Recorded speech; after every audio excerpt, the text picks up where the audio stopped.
It's not cancel culture. It's a whole new category. Welcome to Arabs in Media. You can sign up at our free Substack for links and receipts to what we talk about here, and also message me. I'm Hazem Jamal, your host. In Arabs in Media, we try to break down overall themes of how Arabs are featured in news, media, and entertainment.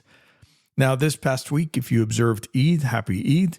Eid al-Adha is one of two Eids in the Muslim world. It's based on the lunar calendar, so you have to sight the crescent moon first, and then it's Eid. And that obviously changes by time zone and regions of the planet. So because of this, Eid is also the time when someone in your family is patiently waiting with their fingers on a keyboard to send the first WhatsApp message to the entire family group to wish everyone a happy Eid, usually with some sort of a graphic. And yes, it's true. Arabs need to be first on WhatsApp as well. And if you're not the first to post, you have to be the first to reply.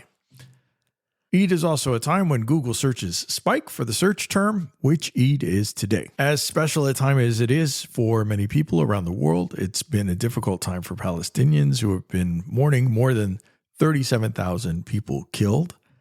Palestinians, many facing forced starvation now in Gaza, along with increased settler violence and killings under military occupation in the West Bank. We actually have too many killings and massacres to be able to keep straight.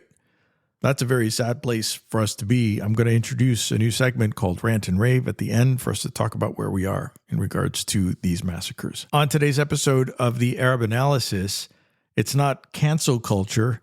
The genocide in Gaza has created a whole new category of censorship and pressure, and calling it cancel culture doesn't do it justice. We'll break it down. June is also Black Music Month. The celebration of Juneteenth just passed us as well. Shout out to what Juneteenth represents for liberation and freedom, and the acknowledgement that Jim Crow laws and apartheid and the erasure of historical facts in our own educational system and across the world are still major issues to contend with. The country of Armenia has recognized Palestine. They joined Spain, Norway, and Ireland in recognizing Palestine. And as a foodie, I would love to create a dish to celebrate each of these countries with something fusion. And I'm thinking for Spain, maybe we make paella with lamb. For Norway, I'm thinking fish. But I'm not familiar with Palestinian fish dishes. I am familiar with mezgouf, which is Iraqi. It's for fish lovers, amazing. And even if you're not a fish lover like me, it's actually quite good. You split the fish down the middle. It's spiced. It's kind of spiked over an open wood flame. It's pretty amazing. We'll have to mix that with, Norwegian pickled fish. I should not try that, but we will have to perfect this. For Ireland, we're going to make cabbage rolls, dolma style. So dolma, kind of claimed by Greeks and the Turks and the Arabs and everybody else who enjoys a nice stuffed grape leaf. Maybe put some cabbage in there, or not cabbage, corned beef. Yes, dolma with corned beef. That'll be interesting. And for Armenia, we're just going to shout them out and say, we love your kebabs. If you're ever in LA, there are like a handful of amazing Armenian restaurants. So over the past few months, we've had 3 different high-profile media firings, actually 2 very high-profile ones, at least, and then one that you may not have heard of. They've happened on different days, but we're going to talk about what this all means to freedom of speech. Plus, we'll have a new segment called Letters to Hazem, where I'm going to get into some feedback from prior episodes. We're also going to, right now, break down the findings on the killing of a 6-year-old girl, Hind Rajab, in Gaza. If you remember, this happened in January. Hind's case got global attention for being in a car with her family trying to escape Israeli air attacks and ground attacks in Gaza City. So her family in this car was headed to a hospital to seek refuge in a safe zone. The car was attacked by the IDF. Hind's aunt, uncle, and 3 cousins who were in the car trying to escape to a safe place were killed. Her cousin Leyan actually wasn't immediately killed along with Hind, and she was able to get a hold of a family member on the phone to send help. Just a warning, if you have young children present, you may want to pause this. انتوا متخبيين؟ في السيارة احنا عازمين الدبابة. انتوا جوا السيارة؟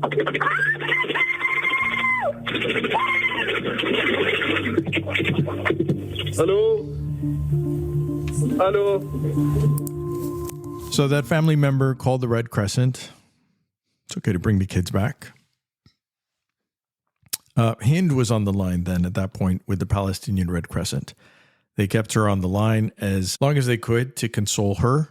She was pleading with the operator to come get her because everyone was killed and that she is scared of the dark.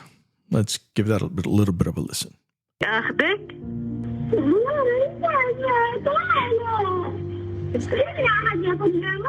حبيبتي طيب ما أنا يا حبيبتي رح أجي أخذك هلا عمو من الهلال عماله عم بنصك عشان إحنا نقدر نيجي ناخذك حواليكي في ضرب رصاص؟ خذيني يا حبيبتي والله بدي أخذك بس مش بإيدي هلا. It's hard to wrap your head around that, but it's a daily reality, I think. It's really one of these things where I can't fathom being the parent, a family member, can't fathom being Hind. I can't fathom being the operator who was doing everything to save this life while they coordinated a Red Crescent ambulance to go retrieve her. So what happened was the Red Crescent coordinates through a third party for operations like this. And this was coordinated with the IDF. And so they had safe passage guaranteed. And when the unit went to retrieve her, everything went dead. The line went dead with Hind. They never heard back from the two paramedics in the ambulance. And weeks later, they found the ambulance with the crew dead. They found Hind decomposing in the car that had been ambushed by the IDF. Now, the story is notable for a few reasons. And then we're going to go through what the forensic analysis revealed. So first, like in many cases, being a coordinated rescue like World Central Kitchen and many more killings of civilians and aid workers over the past few months, these people were targeted. Second, the Israeli military denied being in the area, even though they had coordinated safe passage for the Red Crescent to get to Hind. And the satellite imagery as part of the forensic study showed that they were right there. So like I mentioned, this story captivated the world because Hind was humanized. By hearing the voice of a little girl who was pleading for safety and a rescue, the media was able to cover this as a human interest story, almost because, the story fell into their lap and you kind of have to cover it. It was also treated as a missing person type of human interest story because after the line went dead, for a couple of weeks, the media just kind of repeated ad nauseum the idea that this girl was just missing. It was treated like this missing person. It just kind of builds up this tension and human interest. Number 3, this is the biggest point. The most remarkable thing about this forensic study is that the media hasn't covered it. In the Arab world, yes, but the Western media world has not covered this at all. So it's like, oh yeah, we like to pique people's emotions thinking about this little girl because it's something we can all agree on is a horrible situation. But then, once it was over and done, I had to say it that way, they don't have equity in being able to follow up and say, yeah, actually, this is the follow-up. The military was there. The tanks and the shells and the rounds per minute all were analyzed ad nauseum, and it's consistent with Israeli weaponry. So the tanks were there, the weaponry matches, the satellite images shows it all, and the close proximity of the firing showed that the tank had to be able to see into the vehicle, and the investigators concluded it's not plausible that the shooter could not have seen that the car was occupied by civilians, including kids. So as a result of this, back in that period of 2024, January, February, her death became a symbol for pro-Palestine protesters all around the world, including a lot of the college campuses, and Columbia University, particularly in New York City, was notable because they went into a hall called Hamilton Hall, took it over for a period of time, and they unfurled a banner from the window that said Hind's Hall.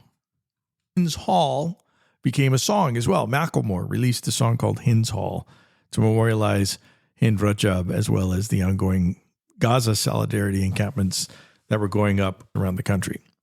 So I'm going to play for you something that is kind of shocking, not shocking.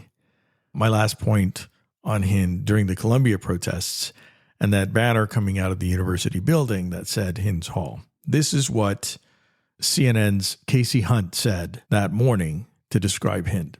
Pay close attention to the language. And we also are just learning at this hour that banners have been hung from the hall. They read Hind's Hall and Intifada. Hind is a reference to a woman who was killed in Gaza. Okay, we're going to dive into this for a second. This was one of the most mainstream human interest cases of the war on Gazans. Everyone in news, journalists, commentators, panels, they know who this girl was. They know she was a 6-year-old girl. Let's say, okay, benefit of the doubt. It's live broadcast. You're going fast. Well, I've made mistakes. Journalists make mistakes all the time. Nobody corrected her.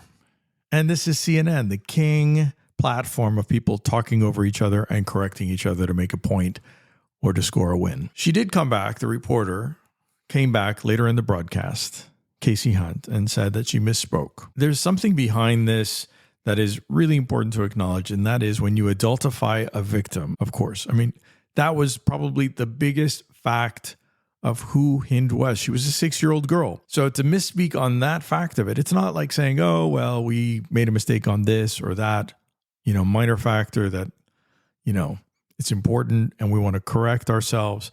It was her age. They changed her from a little girl to an adult to subconsciously or consciously take away the empathy that we have for children. She didn't or couldn't humanize her enough in her mind in the moment to make it about the killing of a 6-year-old girl. And on top of that, this was tied to the Columbia University protests.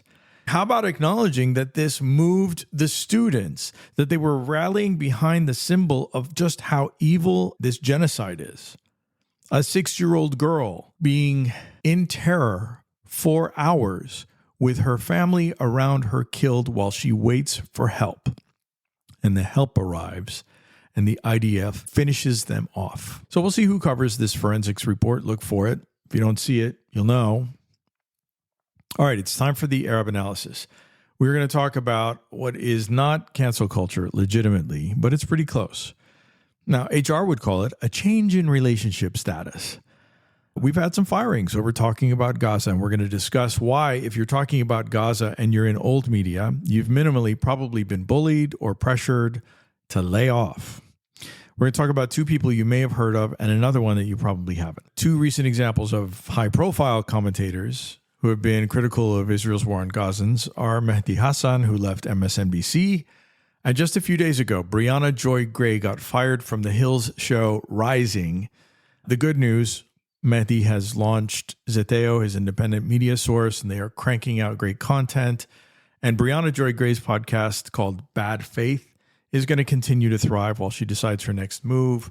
And you may not have heard of this, but big tech got in on the action of firing for Palestine. Your friendly neighborhood Meta, Facebook and Instagram, they fired an engineer. His name is Firas Hamad. And they fired him for doing the job they hired him to do, which was to look for bugs or systemic issues that was suppressing Palestinian creator content or news coming from that region. Firas sued Meta last month for discrimination, wrongful termination, harassment, retaliation. It goes on and on. I've got a link to the lawsuit in my Substack. Take a look for it. I mean, come on. Who hasn't scrolled through their IG and then out of the blue, whatever it is that's typically on your feed seems to be disrupted by suggested videos or creators that you haven't seen in ages or people you just don't know. And then sometimes you'll see a cluster of videos after some time where they were apparently banned or shadow banned, discussing how they were canceled or videos were pulled and how they're trying to work around the algorithm. Now, Meta has a documented history of censoring pro-Palestinian content. They were subjects of a Human Rights Watch report in December, a massive report which detailed years of systemic wrongdoing by Meta. And obviously, it's not the only time that Meta has stepped in it and it's resulted that they've done some really bad things. But in this report, it says that Meta was active in suppressing content, documenting a pervasive pattern of undue removal and suppression of protected speech, including peaceful expression in support of Palestine and public debate about Palestinian human rights. So all of this is not your imagination. That's big tech doing big tech things. But Meta also is famous for kind of being like a certain country that maybe like bombs a tent city and that says, oops, my bad, we'll do an investigation. Terrible mistake. Meta is the big tech version of that. Oops, sorry, glitch in the system, sad emoji, earnest face. But then they went and fired a guy that they had hired to get to the bottom of it. And then when he shows up with the information that basically incriminates Instagram, they fired him. Now, why does this matter? I mean, it raises serious questions about censorship against Arab-centric content. But let's say you don't care about that. Let's say you hate Palestinians or Arabs or whatever. Let's say you don't care. It doesn't affect me. But if they're censoring Palestinian content today, which they have, then they get to decide who gets banned tomorrow. Study after study has shown that Facebook doesn't follow its own guidelines. They try to be this big, public-facing, transparent organization that's here to elevate us and connect us and all that blah, blah, blah. But just a few years ago, in 2017, during another genocide, a different one, the Myanmar genocide of the Rohingya Muslims, an Amnesty International study got deep into the weeds about this, and they showed that Myanmar used Facebook to boost propaganda to get public support of killings, rape, and arson targeting the Muslim minority. And fast forward, now we have Meta, who puts an engineer on the project to find bugs. He finds them, and they accused him at some point of helping out Motaz, this famous photographer, if you don't know who he is, whose Instagram account basically showed in real time the carnage and the horrors of the genocide on Gaza. Meta claimed that this Palestinian engineer, who was again hired to find bugs, that they wanted to be able to explain away suppressed Palestinian content. They claimed that he knew Motaz and was unfairly helping him, and they fired him for that. The lawsuit has tons of details of the pressure that they put on the engineer. I really want to see how this turns out. And again, the link to the lawsuit itself is on the Substack, Arabs in Media. Next up, we're talking about Mehdi Hasan, the best debater in media today. I would not want to debate this guy. Now, Mehdi's show on MSNBC was canceled a few months ago, and the timing of it was shortly after he'd asked some really tough questions to Israeli spokespeople.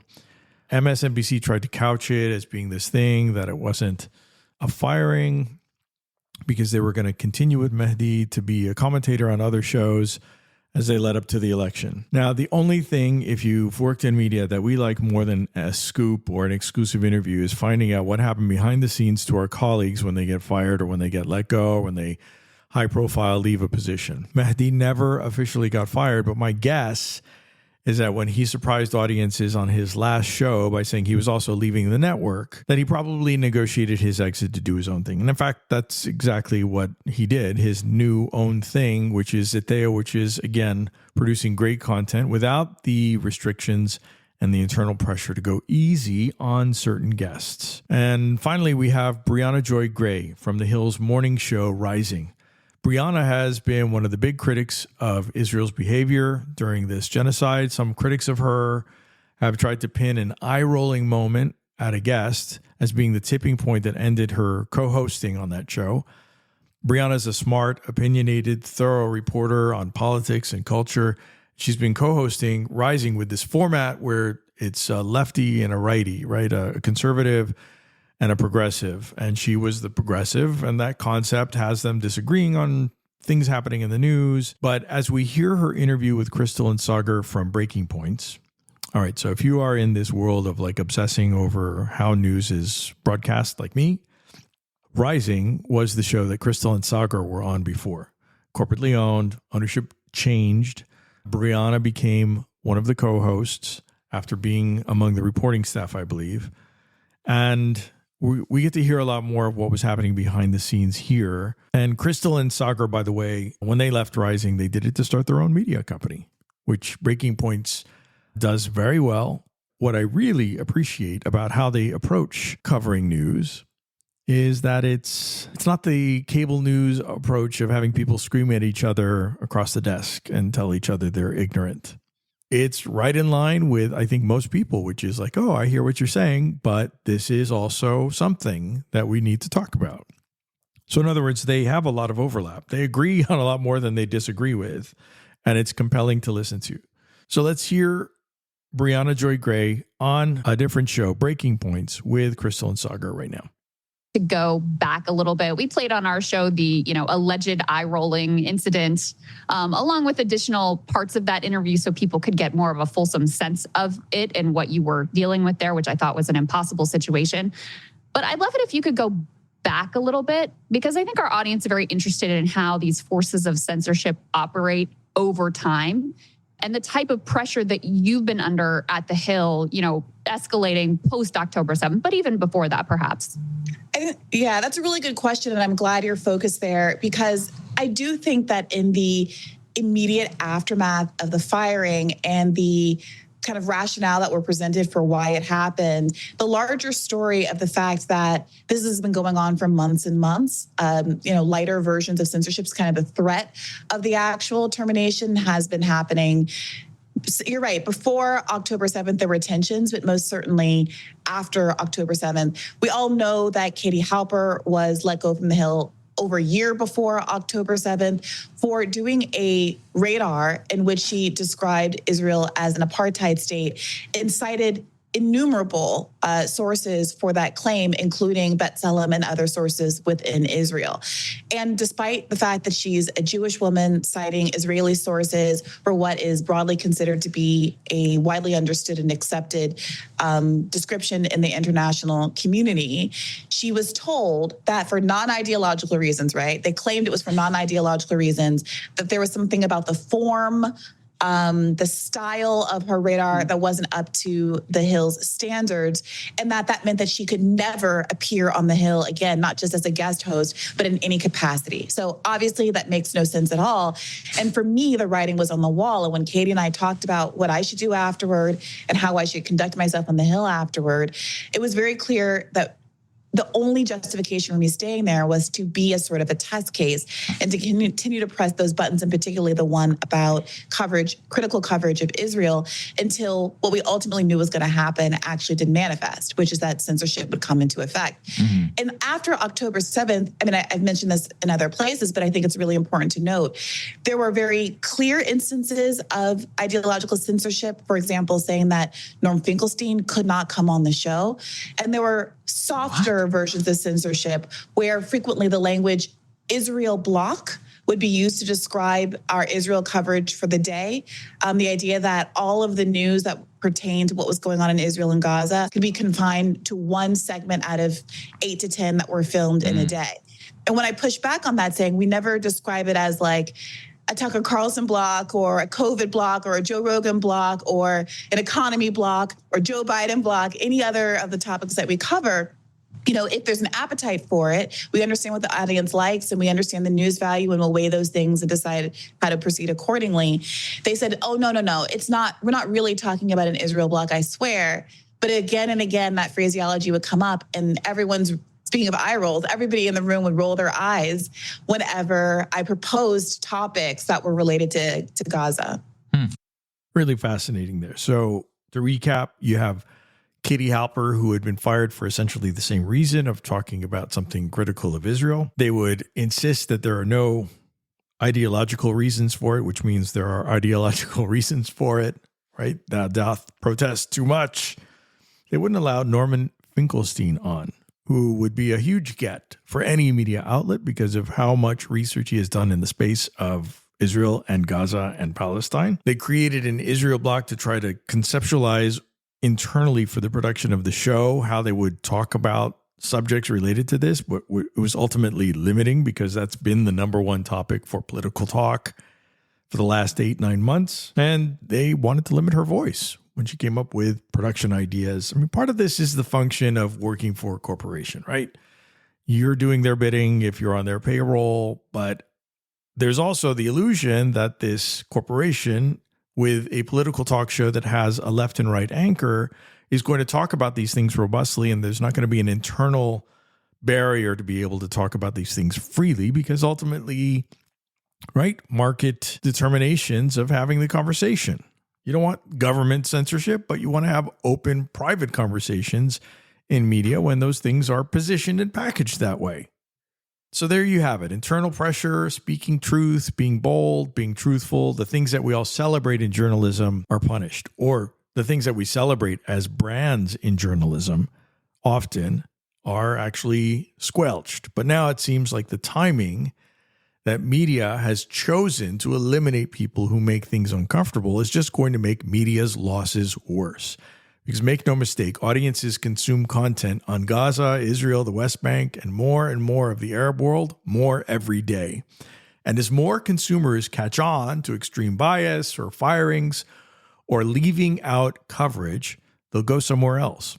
And right now, the trend line is not old media. If you go to my Substack, we have a story of a senator, a Republican from the 1950s during McCarthyism, who spoke out. And I want you to read it, please, because it's a really interesting throwback to how we used to talk about these things. And it all kind of meshes in with our conversation about freedom of speech or censorship. So Senator Margaret Chase Smith marked a turning point in 1950 for McCarthyism with a speech called Declaration of Conscience.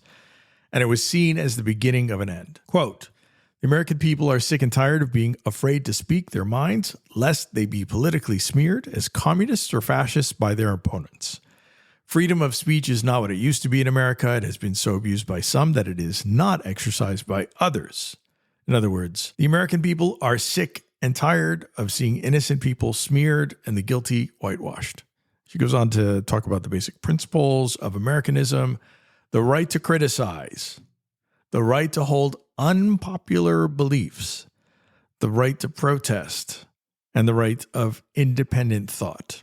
So as wise as Margaret Chase Smith was with her words, it was not until 4 years later, 1954, that the famous Joe Welch "have you no decency" line at a congressional hearing changed the course of McCarthyism, shaming him into the annals of history. I really wish there was a "have you no decency" moment today for multiple players in media and government.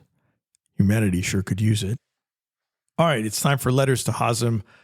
Letters to the editor. That's me. You can sign up on Substack, and once you register with an email, you can message me there if you ever want to have a conversation about something that we cover in Substack or on the podcast, or if you just want to say hi, or if you want to talk about topics you would like to hear. So this letter came in. I do love that you mentioned Hillary Clinton and played her clip about what happened when her husband was in office, but maybe a follow-up as to that. It wasn't the Arabs that blew it in that deal, for those who don't know. I'm going to play that clip again so we can hear a little bit of it. Won't do the whole thing. The letter goes on. Otherwise, it was great to listen to. By the way, I'm listening to you in Morocco on a trip, and the group I'm with has never known Arabs. I asked one woman what she was surprised about, and she replied, "I was surprised how gentle the men are. I was expecting them to be scary. The group is all very nice. They just have heard nothing but negative things about Arabs." Surprise. And then MEE wrote this about the Hillary clip. "It's great that you played that clip of Hillary saying students don't know much about the Middle East, but someone needs to ask why. Why is that history not taught in our public schools, given how important it is to American involvement in the region?" All right, so just a little bit of this for old time's sake. I have had many conversations, as you have had, with a lot of young people over the last many months now. And you're right, they don't know very much at all about the history of the Middle East, or frankly about history in many areas of the world, including in our own country.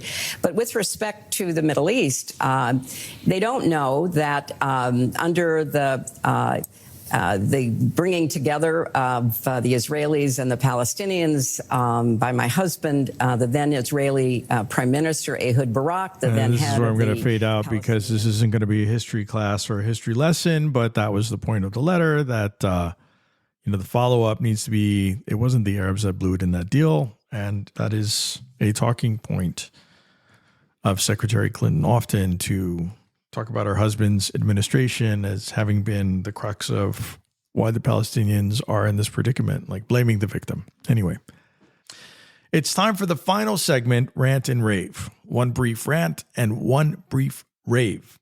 My rant this week is that I can't keep track of the massacres. The Nusayrat massacre earlier this month, the Rafah massacre in May, the Flower massacre in February, the December field shootings of civilians at the Shadia Abu Ghazala school. In the last 24 hours alone, when this was recorded, 101 civilians and counting based on Israeli attacks on residential neighborhoods in Gaza. The explanations or the transparency that we get from our government or spokespeople from Israel are as flimsy as that fake pier that broke apart several times already and is washing up. The confusion and being overwhelmed is by design, but it can't be normalized. That would be the goal on the other side. I was a guest on a podcast earlier this week. It was recorded. It'll come out soon. I'll let you know when that's out. The host of that podcast, he doesn't come from an Arab background, but he brought up to me personally on how much the Flower massacre shocked him. And the Flower massacre, if you don't know, as a sick and disturbing way to remember all the massacres by giving them a name to distinguish them, was when people who were waiting for food, unarmed, at an official distribution point being overseen by Israeli military and tanks, got a little panicky when people who were starving started to jostle over some of the bags of flour that were being distributed. And the Israeli military opened fire on them.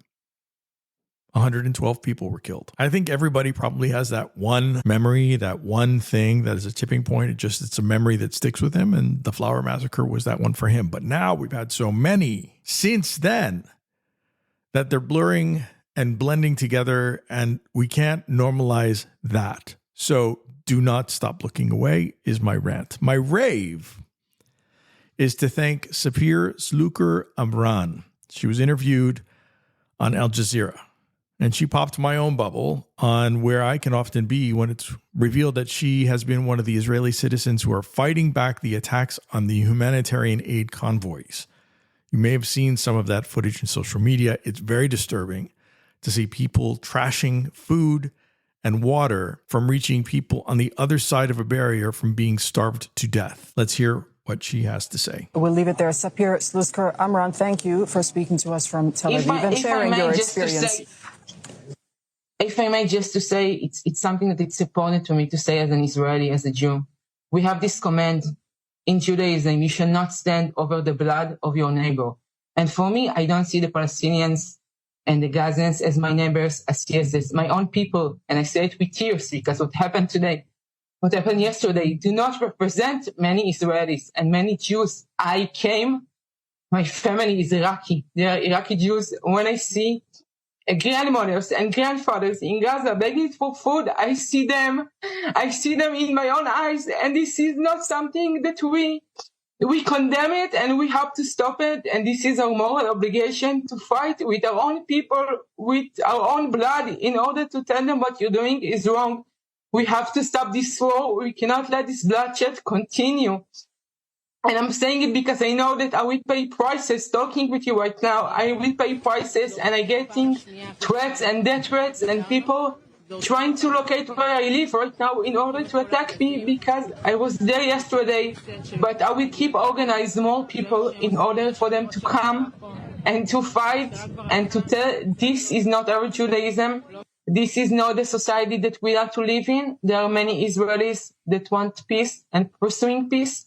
For us, for our children, and for everyone that's living in this land, by God, by moral, by love. And it's important that you will hear our voices and to know that we are doing as much as we can with this horrible government in order to resist. It's hard. We're paying prices. I was attacked yesterday and I'm with scars and bruise all over my body. But I did it and I don't regret it, and I will do it again and again and again because we have to. It's the least that we can do in order that what's happening in Gaza, in order to stop this war and to prevent the other one. Thank you. Let's wish that her voice is heard more places and more often. Thank you, Sapir. That's it for Arabs in Media. Thank you for listening. Write us a review on Apple. Please subscribe for my free Substack, Arabs in Media, and spread the word on social media or to people who like hearing something different. Remember, killing kids is always wrong. Stop the genocide. Habibi, thanks for listening.